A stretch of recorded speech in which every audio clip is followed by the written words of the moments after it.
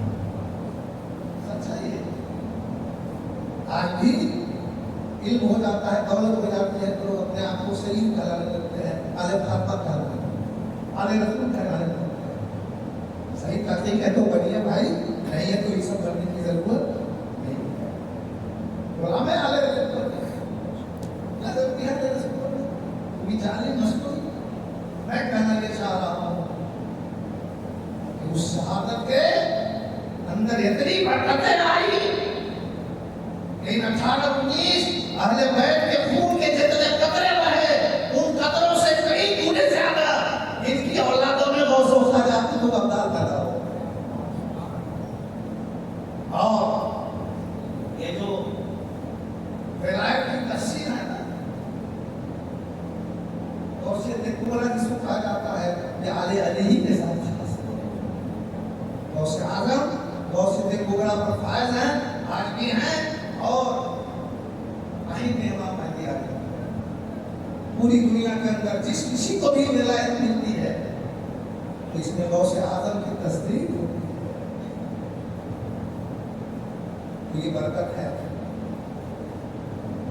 قرآن نے جو اس حقیقت کو پیش کیا ہے، کوئی جا حق و ظاہر الباطل ان الباطل کان زہوقا، جب تک حق سامنے نہیں آتا ہے باطل ڈراتا ہے، لیکن جب حق سامنے باطل کے آ جاتا ہے تو باطل کو ہارنا پڑتا ہے، باطل کو مٹنا پڑتا ہے۔ پھر دوسری شکل میں باطل آ جائے، جب موسیٰ علیہ السلام آ گئے تو فرعون کو غرق ہونا پڑا، 4 لاکھ فوج کے ساتھ فرعون کو ڈوبنا پڑا، ڈوب گئے اور کفر کی حالت میں۔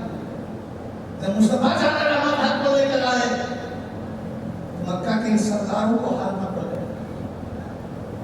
تو حق کبھی ہارتا نہیں ہے۔ اگر کوئی سمجھتا ہے کہ حق ہارتا ہے، حق پر قربانیاں دی جاتی ہیں، حق پر آزمائشیں ہوتی ہیں، حق ہارتا نہیں ہے۔ حق تو ایک سسٹم ہے، جس سسٹم کے تحت ساری کائنات چلتی ہے، یہاں سے لے کر وہاں تک کی کائنات، عالم شہادت ہو یا عالم غیب ہو، دنیا ہو یا آخرت ہو، ہر جگہ حق ہی کا راج ہے۔ باطل اگر راج کر رہا ہے تو پھر صرف انسانی سماج کرتا ہے، باقی کسی مخلوق کے اندر باطل راج نہیں ہے۔ کل لوگ مانے سب اللہ کے فرمان۔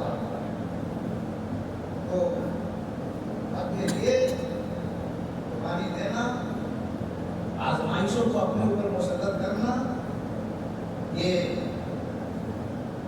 بہت ہی عظمت کی بات ہے۔ تو لوگ حق کی راہ میں پڑھتے ہیں، بلا تقولوا لمن يقتل في سبيل الله اموات بل احياء ولكن لا تشعرون۔ جو حق کی راہ میں قربان ہوتے ہیں ان کو مردہ مت کہو، وہ زندہ ہیں۔ یہ الگ بات ہے کہ تم ان کی زندگی کو سمجھ نہیں سکتے۔